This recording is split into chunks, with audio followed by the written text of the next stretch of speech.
दोस्तों, श्री भगवत गीता में श्री कृष्ण जी ने कहा है कि कर्मों का फल हमें उसी प्रकार ढूंढ लेता है जिस प्रकार एक बछड़ा हजारे गाय के बीच में से अपनी माँ को ढूंढ लेता है। कर्म फल इंसान को भोगना ही पड़ता है। हमारे किए गए कर्म हमें ढूंढ ही लेते हैं, फिर चाहे वो अच्छे कर्म हो या बुरे कर्म हो। लेकिन हम लोग इस बात को ज्यादा सीरियसली नहीं लेते और हमें लगता है कि ये कर्म फल जैसा कुछ भी नहीं होता।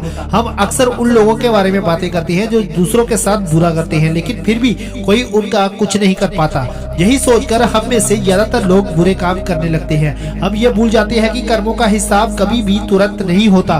किसी के साथ बुरा करने वाला भले ही आज सुखी हो, लेकिन कभी ना कभी उसे अपने कर्मों का फल भोगना ही पड़ता है। तो मैं आपको इस बात को एक कहानी के जरिए बताना चाहता हूँ, जिससे आपको अच्छे से पता चल जाएगा कि कर्मों का फल हमें कैसे मिलता है। दोस्तों, बहुत समय पहले की बात है। शहर से दूर एक गाँव में एक दुकानदार था जो अपने ही गांव के एक व्यक्ति से रोजाना 1 किलो मक्खन खरीदा करता था। वो दुकानदार कई सालों से उस व्यक्ति से मक्खन की खरीदारी कर रहा था।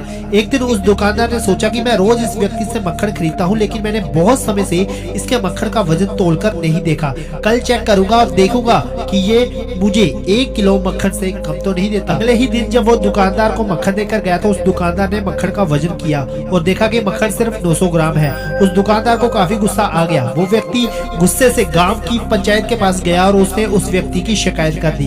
गांव की पंचायत बैठी और उस व्यक्ति को बताया गया कि तुम पर इस दुकानदार ने धोखा देने का आरोप लगाया है। तुम इस दुकानदार को देने वाले मक्खन के वजन में हेराफेरी करते हो और हर बार तुम 1 किलो मक्खन की जगह सिर्फ 900 ग्राम ही देते हो। क्या तुम्हें अपनी सफाई में कुछ कहना है? वो व्यक्ति बोला, सरपंच जी, मैं तो एक गरीब आदमी हूँ, मेरे पास वजन तोलने के लिए सही माप नहीं है। मैं रोज इस दुकानदार से अपने लिए 1 किलो गेहूं खरीदता हूँ और अगले ही दिन उसी गेहूं को तराजू में रखकर एक तरफ मक्खन रख देता हूँ और एक तरफ ये गेहूं रख देता हूँ। अब आपको जो भी पूछना है इस दुकानदार से पूछिए। पंचायत में बैठे सभी लोगों को पूरी सच्चाई समझ आ गई और उन्होंने उस दुकानदार को गांव से बाहर कर दिया। दोस्तों, ये छोटी सी कहानी हमें ये सिखाती है कि जैसे कर्म हम करते हैं उसका रिजल्ट भी वैसा ही हमें मिलता है। हमारी चालाकी ही हमारा नुकसान कर देती है। हम जो भी दूसरों को देते हैं या दूसरों के साथ जैसा भी व्यवहार करते हैं वो कभी ना कभी लौट कर हमारे पास जरूर आता है। किसी के लिए अच्छा करोगे तो आपके साथ भी अच्छा ही होगा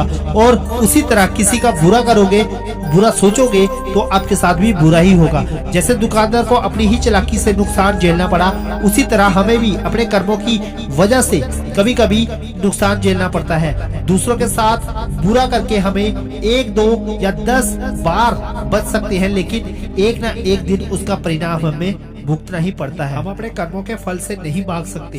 बुरे करने वाले के साथ बुरा होता है, फिर चाहे वो आज हो या आने वाले 1 साल के बाद। उसी तरह दूसरों का अच्छा करने वाले के साथ भी अच्छा ही होता है। कई बार हमें ये लगता है कि दूसरों के साथ गलत करके हम बच जाएंगे, लेकिन ऊपर वाला हर किसी के कर्मों को देखता है और उनका हिसाब भी जरूर करता है। जरूरत पड़ने पर वो हिसाब बराबर भी कर देता है। इसलिए कभी भी कोई भी गलत काम ना करो और ना ही कभी ये सोचो कि उल्टे सीधे काम करके हम बच जाएंगे।